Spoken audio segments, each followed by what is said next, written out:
Del caso de Roberto Verdugo, un joven de 21 años que lamentablemente fue encontrado sin vida en Punta Arenas, en un caso que se ha convertido en un enigma, pero que se está investigando. Que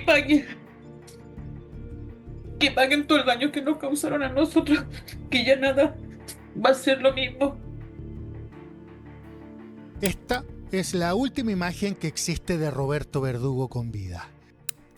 La madrugada del 14 de enero de 2023, la tranquila ciudad de Punta Arenas, en el extremo austral de Chile, fue sacudida por un crimen atroz. Roberto Verdugo Vargas, un joven universitario de 21 años de edad, desapareció a pocas cuadras de su hogar para luego ser encontrado asesinado y desechado en partes dentro de una modesta vivienda. La brutalidad del hecho estremeció a la comunidad magallánica. La víctima no solo fue asesinada, sino también hecha en partes en un acto de violencia macabro. Este caso, por su crueldad y por los inquietantes antecedentes de sus autores, marcó un antes y un después en la memoria colectiva de la región. 2 años después, en diciembre de 2024, un tribunal chileno saborea la escalofriante verdad de lo que realmente sucedió en la última noche con vida de Roberto Verdugo. Pero antes de iniciar con el caso, yo quería saludar a 2 leyendas. A Abigail Alonso, que me escribió: gracias a ti por verme y estar en la comunidad, valoro mucho tu apoyo, te envío un gran abrazo cósmico, mi leyenda. También quiero saludar a Margarita Humada, que me escribió: gracias Tess Misterios por tu pasión y entrega que demuestras en cada investigación. Un fuerte abrazo desde Valparaíso, Chile. Muchísimas gracias a ti por apoyarme, por ver el contenido, lo disfruto bastante, de alguna manera de que seas receptiva con lo que hago, porque lo hago con mucha pasión. Entonces te envío un fuerte abrazo y espero que las cosas vayan de maravilla en tu vida.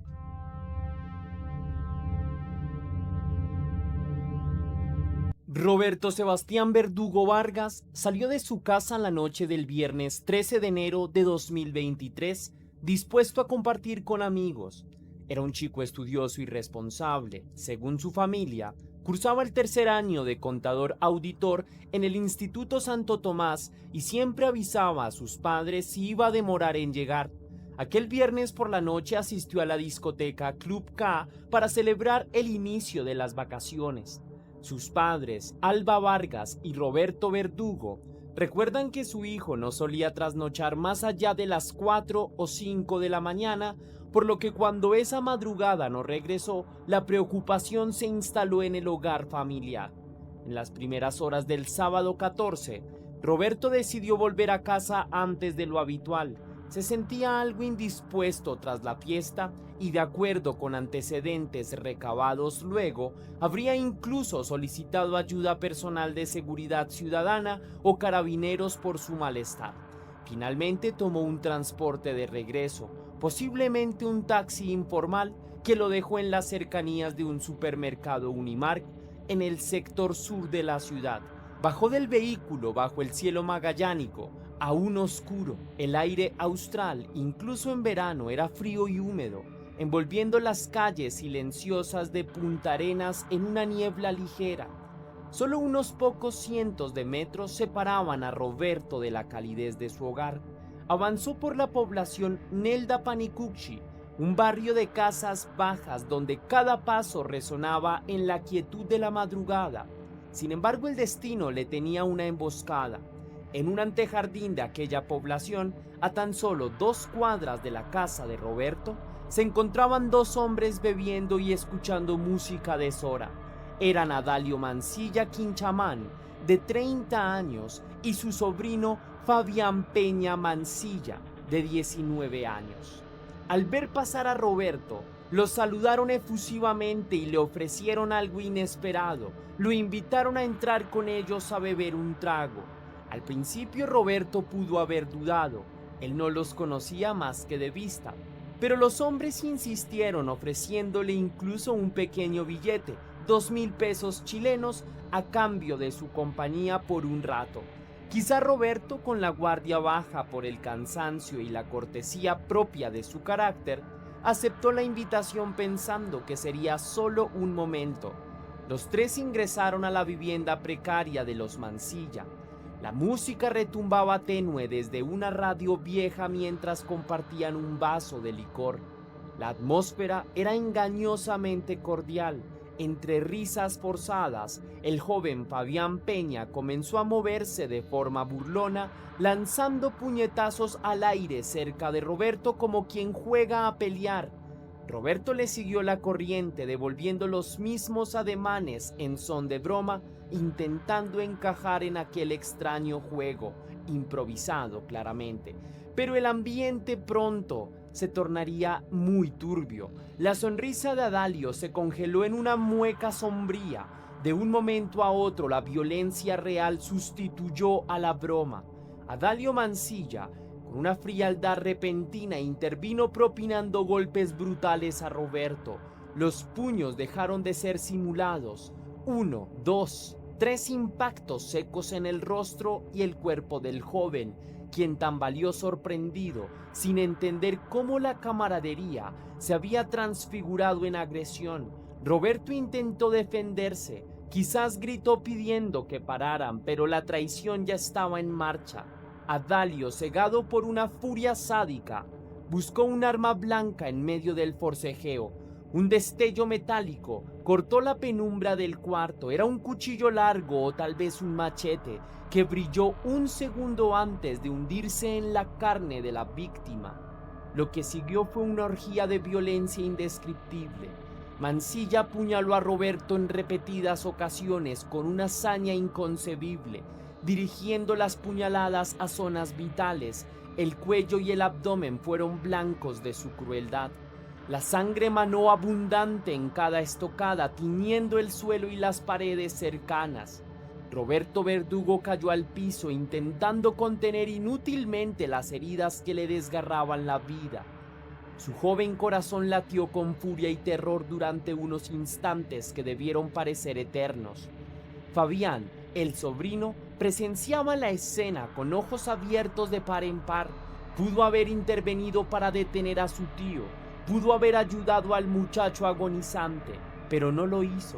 Se quedó allí inmóvil o quizá paralizado, permitiendo que la barbarie continuara. Esa omisión, esa ausencia de humanidad, luego sería considerada por la justicia como una agravante más de ensañamiento.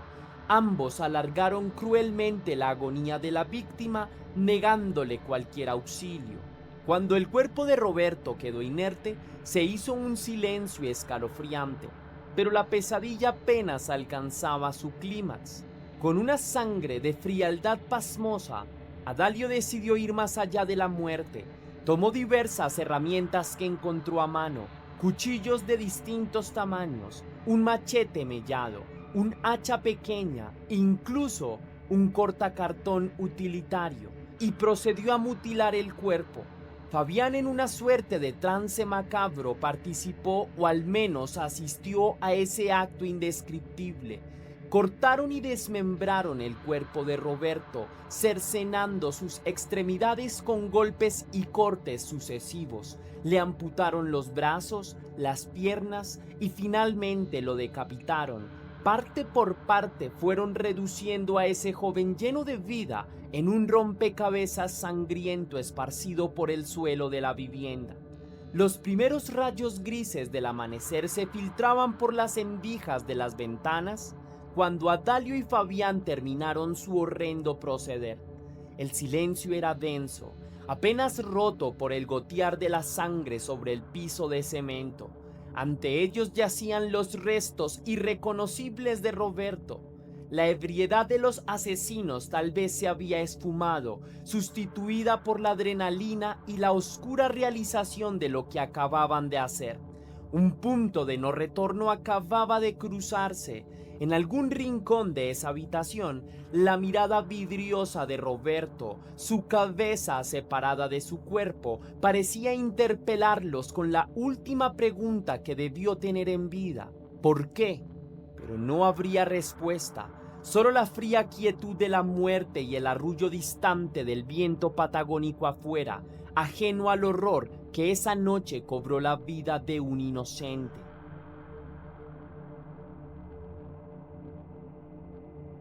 Horas después del crimen, mientras la ciudad comenzaba su rutina sabatina sin imaginar la tragedia, en la conciencia de Adalio Mansilla algo empezaba a agitarse.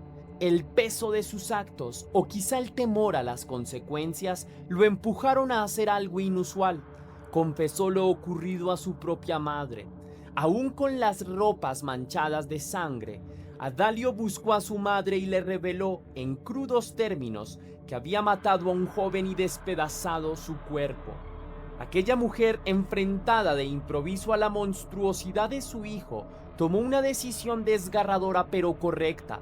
Lo entregó de inmediato a Carabineros. En un caso que ha desafiado toda comprensión, esta madre optó por la justicia antes que la complicidad, evitando así que la muerte de Roberto quedara impune. La noticia corrió rauda entre las autoridades locales. Carabineros de Magallanes, alertados por la madre de Adalio, acudieron al domicilio de la población Nelda Panicucci. Lo que encontraron allí confirmó sus peores temores. Las habitaciones mostraban signos claros de una violencia demencial. Restos humanos esparcidos indicaban que el reporte era cierto. Había partes de un cuerpo distribuidas en la escena, así como armas blancas ensangrentadas. Los efectivos de la sección de investigación policial y del laboratorio de criminalística realizaron las primeras diligencias forenses con suma cautela y horror contenido. La identidad de la víctima pronto fue confirmada. Era Roberto Verdugo, quien ya había sido reportado como joven desaparecido por su familia esa misma mañana en redes sociales y medios locales. La tragedia se revelaba en toda su dimensión. Adalio Mansilla fue detenido en cuestión de horas. Tenía 30 años y, para estupor de los investigadores, se encontraba cumpliendo libertad condicional por un delito gravísimo previo. La revelación heló la sangre de los magallánicos cuando trascendió a la prensa. Aquel hombre ya había matado antes, 2 veces, y pese a ello estaba libre caminando por las calles de Punta Arenas. Su captura fue apenas el primer paso en un proceso legal que se proveía complejo, pero al menos el principal agresor estaba bajo custodia. Sin embargo, pronto surgió la sospecha de que Adalio no había actuado solo. ¿Dónde estaba el sobrino cómplice? La declaración inicial y las pruebas levantadas en la escena indicaban la presencia de un segundo implicado en el crimen, Fabián Peña Mansilla, de 19 años. Quizás Adalio en un primer momento intentó proteger a su sobrino y no mencionó su rol. O tal vez Fabián había huido tras la carnicería, confundido y temeroso. Lo cierto es que se desplegó un operativo para dar con él. Durante 3 días Fabián permaneció ilocalizable. La ciudad entera, ya conmocionada por el atroz asesinato, vivió jornadas de tensión adicional sabiendo que otro partícipe del crimen estaba suelto. El martes 17 de enero, finalmente las autoridades lograron detener al joven, confirmando así la dupla mortal, tío-sobrino, que originó la tragedia. En paralelo, la comunidad de Punta Arenas empezaba a asimilar la magnitud del horror. Los titulares locales hablaban de un macabro crimen descubierto en aquel humilde domicilio. La idea de que un vecino hubiera sido asesinado y despedazado en el corazón de su propio barrio resultaba inconcebible. Familias enteras sintieron quebrantada su paz. Muchos padres abrazaron con más fuerza a sus hijos esa noche, consternados por lo ocurrido a la familia Verdugo Vargas, sabiendo que nadie estaba preparado para algo así. Mientras tanto, Adalio Mansilla, ya en custodia, comenzó a manifestar comportamientos erráticos. La carga de sus actos parecía pesarle, al punto que su defensa solicitó a la justicia una medida inusual: internarlo temporalmente en una unidad psiquiátrica por temor a que atentara contra su propia vida.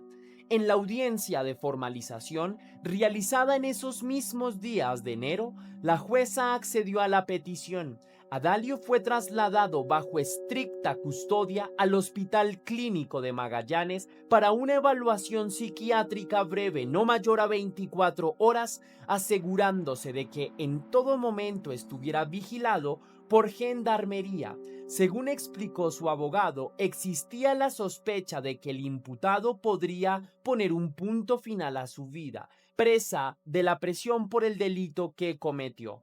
El propio Adalio prometió que no se haría daño ni lastimaría a terceros durante ese proceso, pero su palabra valía poco en contraste con sus acciones recientes. La confesión y rápida captura de los culpables trajeron un mínimo alivio en medio del espanto. Sin duda trae tranquilidad a la familia y reconforta a la sociedad el que este tipo de hechos no queden impunes, declaró el jefe policial de Magallanes, general Marco Alvarado, reconociendo la labor diligente de las unidades investigativas. Pero para la familia de Roberto, aquel era solo el comienzo de un difícil camino, el camino hacia la justicia que habría de recorrerse con el corazón destrozado, pero con la determinación de obtener castigo ejemplar para los asesinos.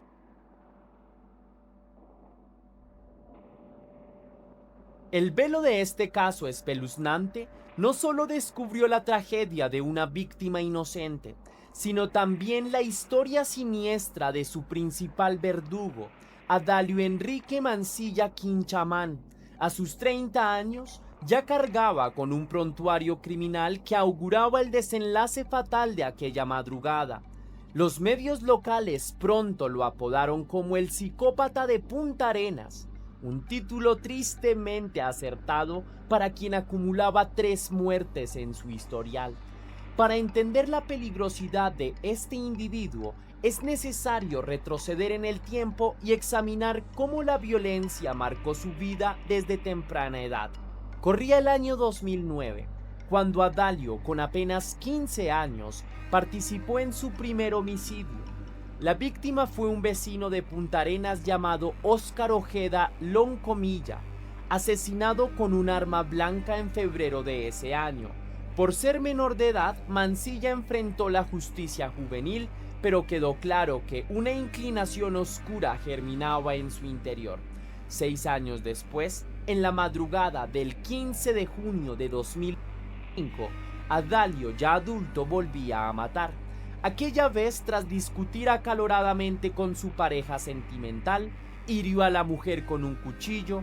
Un amigo de la pareja intentó defenderla interponiéndose y Adalio reaccionó de la peor forma.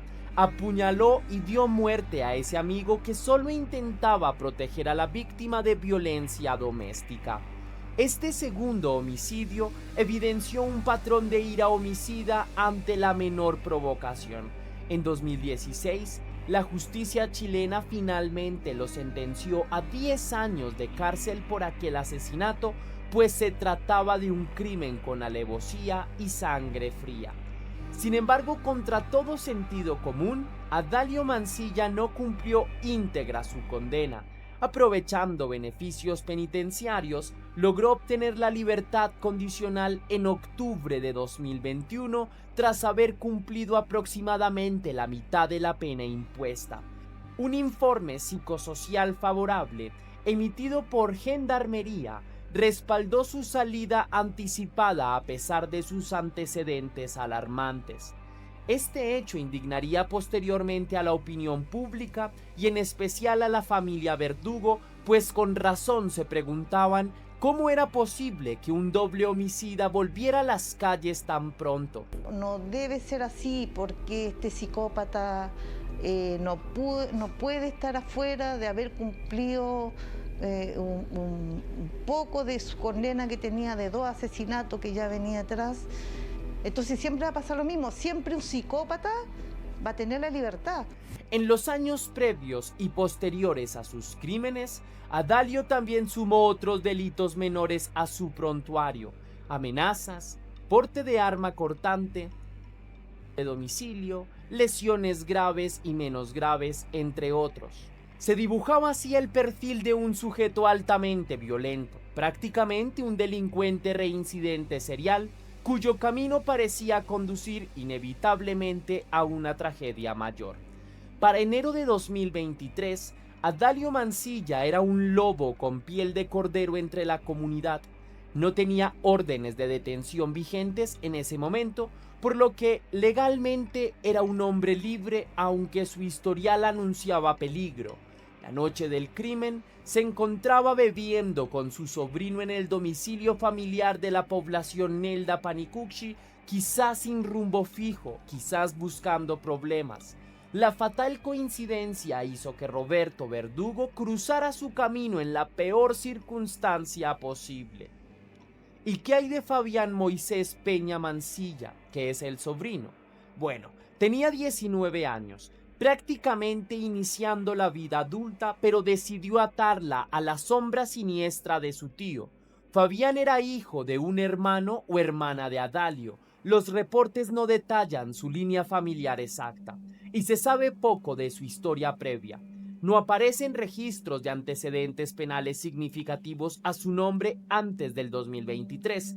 Es posible que fuera un joven común de Punta Arenas, quizá con estudios inconclusos o pequeños roces con la ley menores, pero nada que anticipara su participación en un asesinato. Eso hace su implicación todavía más escalofriante. Su introducción al crimen fue de la mano de su propio tío en un acto de crueldad extrema. Uno no puede evitar imaginar la influencia que Adalio ejercía sobre Fabián. Desde niño debió conocer el temperamento violento de su tío, tal vez escuchó historias oscuras en reuniones familiares o fue testigo de conductas agresivas. Entonces la pregunta es, ¿sentía Fabián admiración, miedo o lealtad hacia Adalio?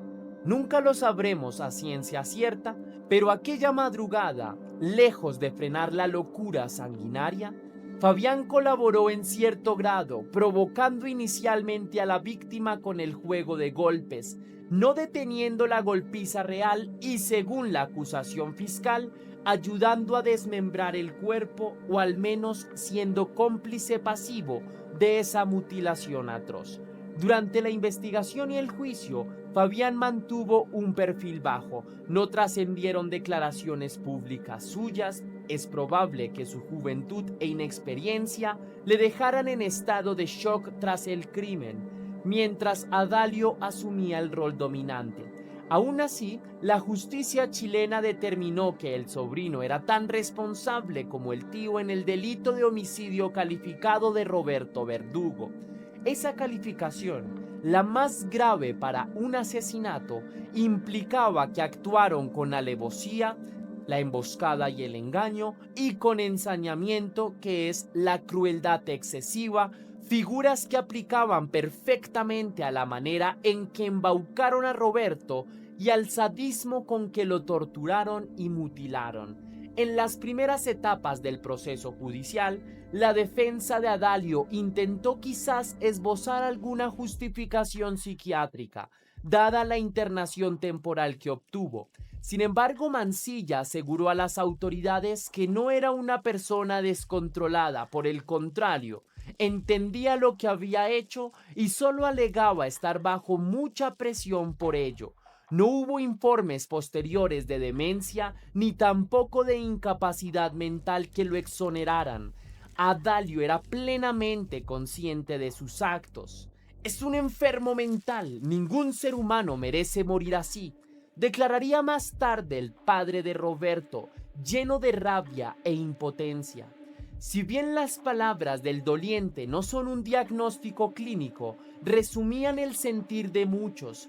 Solo una mente perversa podía planear o ejecutar un crimen de tal calibre, y en esa mente perversa, Fabián encontró un modelo, tal vez una figura paterna torcida que lo llevó de la mano al abismo moral.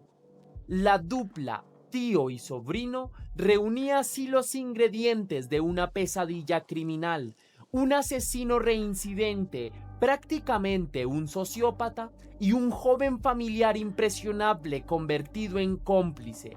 Juntos desataron el infierno en una oscura madrugada de verano austral, dejando una huella imborrable en la historia policial de Magallanes. Los victimarios, como los llamaron las crónicas, se enfrentaban ahora a las consecuencias de sus actos, pero antes de conocer su castigo final, es importante detenerse en el otro lado de esta tragedia, la historia de Roberto Verdugo y el inmenso vacío que su ausencia dejó en quienes lo amaban.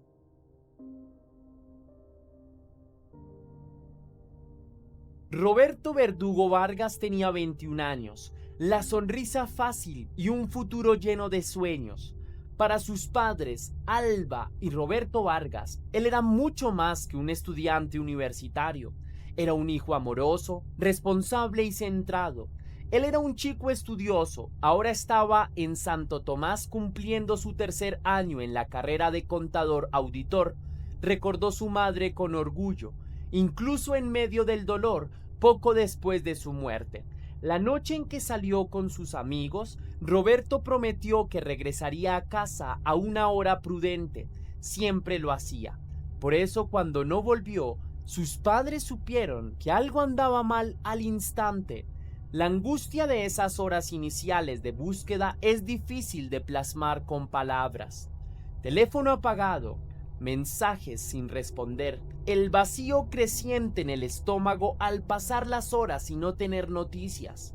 Alba y su esposo recorrieron comisarías, hospitales y también las redes sociales pidiendo ayuda para encontrar a su hijo, aferrándose a la esperanza de que quizá estuviera extraviado o inconsciente en algún sitio. Nunca imaginaron el horror que realmente había ocurrido. Cuando finalmente se supo la verdad, que Roberto había sido asesinado y descuartizado, el mundo de la familia Verdugo Vargas se quebró para siempre. La madre, en estado de shock, decía a la prensa local: "No saben el sufrimiento que estamos pasando como familia. Le quitaron la vida a mi hijo a pocas cuadras de su casa. No lo podemos comprender. ¿Cómo pasó esto? No sabemos nada". El padre, envuelto en indignación y pena, apuntó sus dardos hacia el sistema judicial que permitió a un sujeto tan peligroso estar libre. Esto es la puerta giratoria. La justicia no cambia. Estas personas, como la que mató a mi hijo, hacen lo que quieren. Luego quedan libres o con penas bajas, como siempre, declaró con amargura, denunciando la impunidad con la que operan criminales reincidentes. Su reclamo resonó en muchos hogares chilenos. La frustración ante una justicia percibida como débil o ciega ante el riesgo de los delincuentes violentos reincidentes. En medio de ese dolor, la familia de Roberto hizo algo notable. Canalizó su tragedia en una exigencia firme de justicia.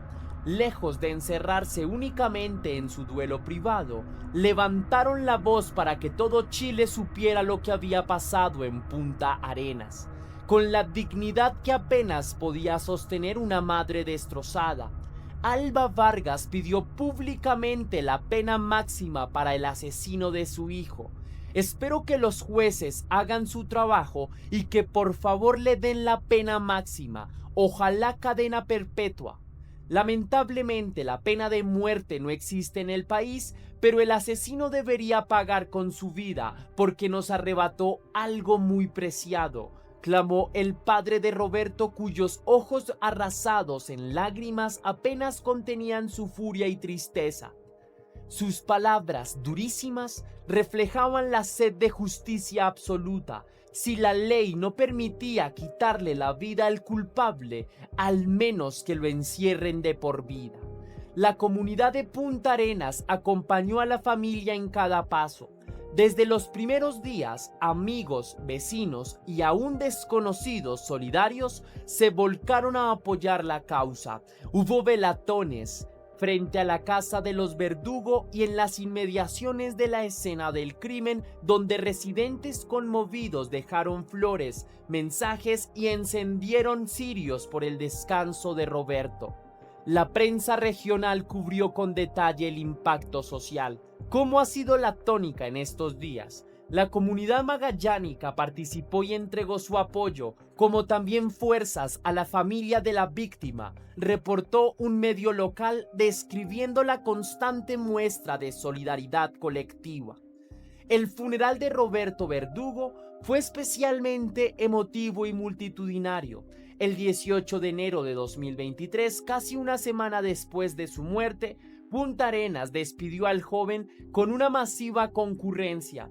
El cortejo fúnebre partió desde la casa familiar y recorrió las calles hasta el cementerio Parque Cruz de Froward, en el sector norte de la ciudad.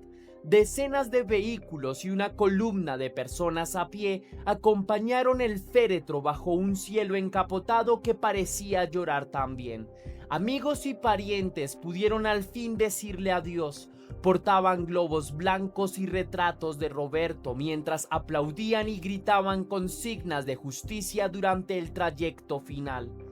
Emotivo y multitudinario fue el acompañamiento del cuerpo a su lugar final de descanso, donde Roberto Verdugo Vargas esperará la justicia correspondiente por su muerte, anhelo y objetivo que buscará alcanzar su familia. Relató el diario El Pingüino, capturando la esencia del momento. Aquel día, en la necrópolis magallánica, bajo el viento frío del sur, el cuerpo de Roberto fue sepultado. Su madre depositó una rosa temblorosa sobre el ataúd y su padre, con la voz quebrada, prometió ante la tumba que no descansarían hasta verlo reivindicado con la máxima condena a los culpables. En los meses y años que siguieron, la familia Verdugo Vargas debió aprender a vivir con la ausencia.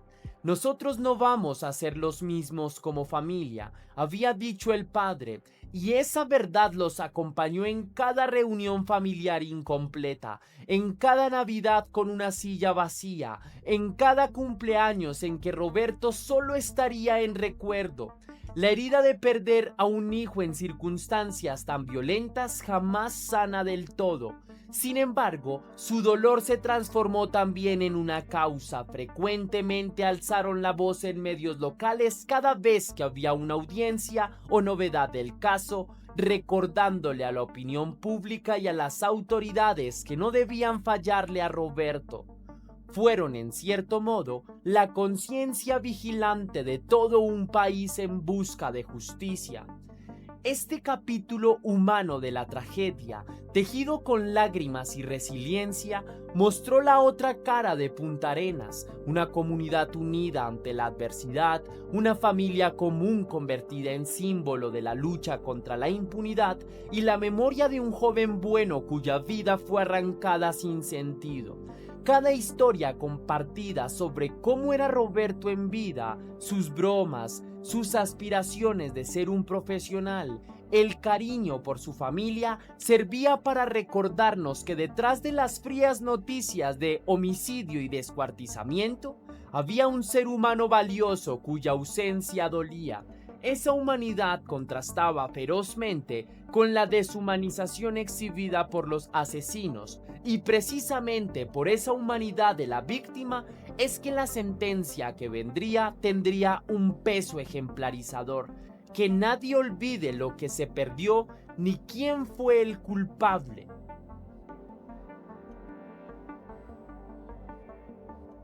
El camino legal para llevar a Dalio Mancilla y Fabián Peña ante la justicia fue largo y minucioso. El caso desde un inicio estuvo catalogado como homicidio calificado por la Fiscalía debido a la alevosía y ensañamiento con que se cometió. Esto significaba que, de ser hallados culpables, enfrentarían las penas más severas que contempla la ley chilena. La investigación avanzó con rigor, peritos forenses reunieron evidencia abrumadora en la escena del crimen, incluida la ropa ensangrentada que Dalio entregó voluntariamente a la policía como muestra de colaboración inicial. Los testimonios de testigos circunstanciales, peritajes biológicos y las propias confesiones parciales del tío, quien admitió el homicidio poco después de su arresto, formaron un expediente sólido. A finales de agosto de 2024 se comunicó el cierre de la investigación y en octubre de ese año comenzó la fase de preparación del juicio oral. Durante las audiencias previas, la defensa intentó pocas maniobras. La abrumadora evidencia limitaba cualquier estrategia exculpatoria. Mansilla mantuvo una actitud silenciosa, a ratos cabizbajo, quizás consciente de la inevitable condena. Peña, por su parte, se mostraba ansioso. Con solo 20 años en ese momento, veía cómo su juventud se escurría entre tribunales y celdas. La familia de Roberto asistía estoica a cada sesión, a veces portando fotografías de su hijo como mudo recordatorio del por qué estaban todos allí.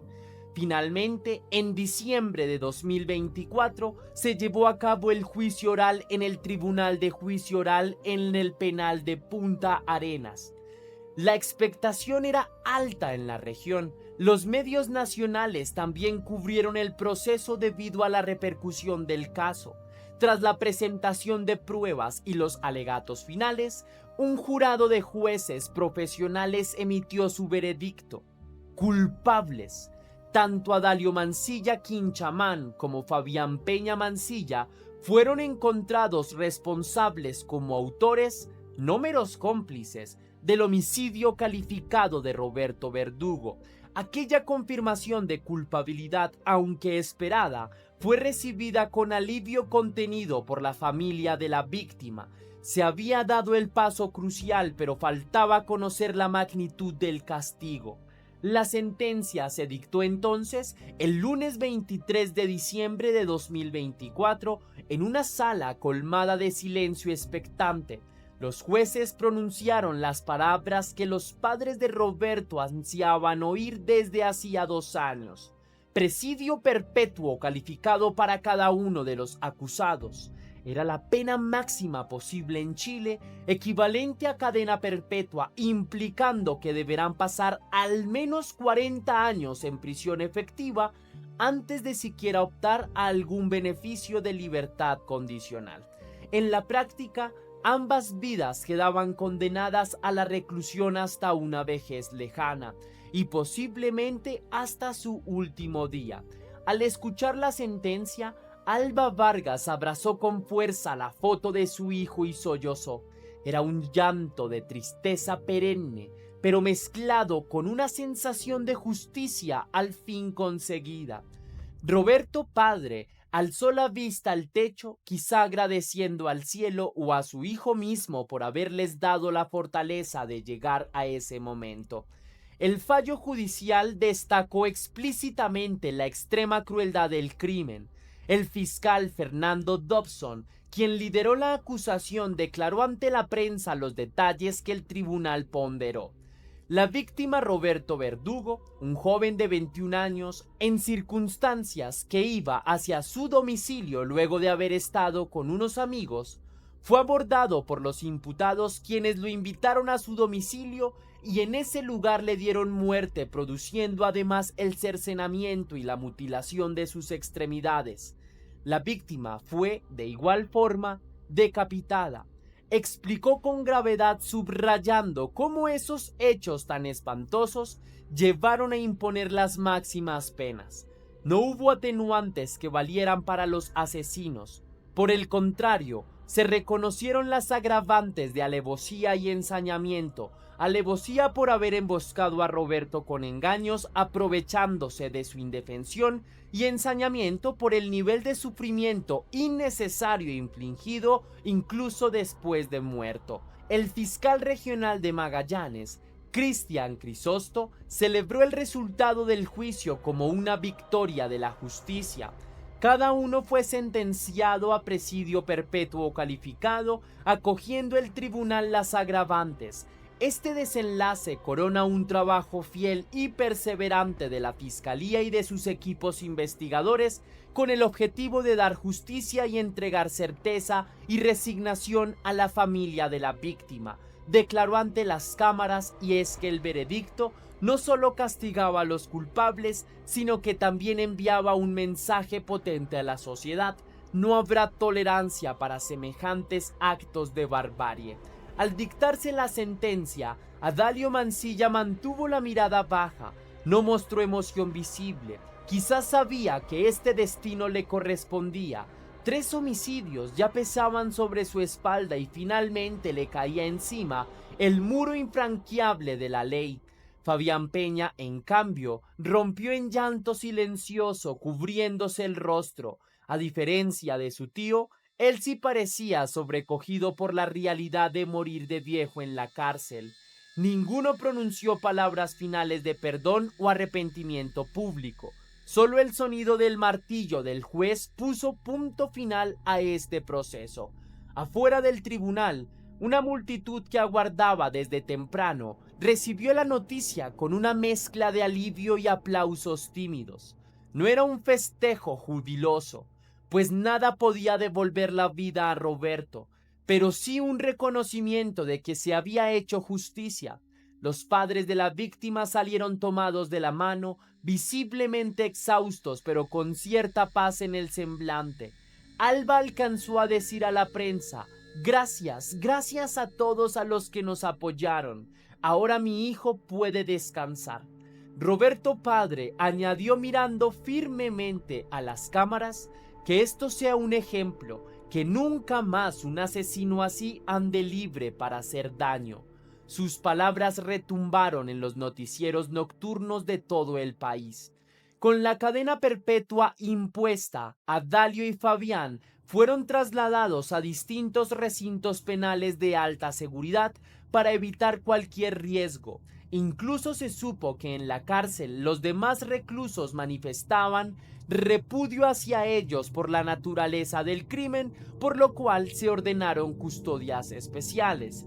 En Magallanes la noticia de la condena fue recibida con un respiro colectivo.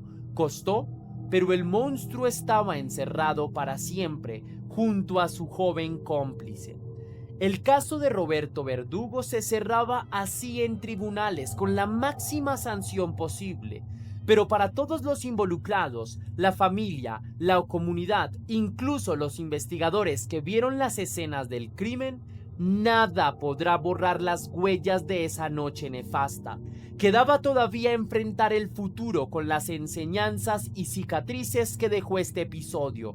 Y es ahí donde cabe una reflexión final sobre lo que este crimen significó y que nos dice sobre la condición humana y la sociedad, que tenemos fallas estructurales. Y hasta aquí va el video de hoy, mi querida leyenda. Si te gustó la investigación, déjame saber con tu misterioso like si quieres, y si puedes hacer una donación para la producción de Test Misterios, estaré enormemente agradecido, y con ello recibirás un agradecimiento y saludo personalizado de mi parte para un próximo video. Si lo quieres hacer, lo puedes hacer de 2 maneras distintas. La primera es con el botón de super gracias que se ubica allá abajo justo al lado del botón compartir, o también con el link que está vinculado en la descripción y en el comentario fijado, y con eso ayudarías bastante a la producción del canal. También recuerda seguirme en mis redes sociales, a mi cuenta personal de Instagram Test Misterios, o si quieres seguir viendo True Crime lo puedes hacer en mi cuenta de Instagram Soy Test Misterios, en mi cuenta de TikTok Test Misterios, en mi página de Facebook Test Misterios, donde también estoy subiendo contenido muy interesante que seguramente te va a llamar la atención.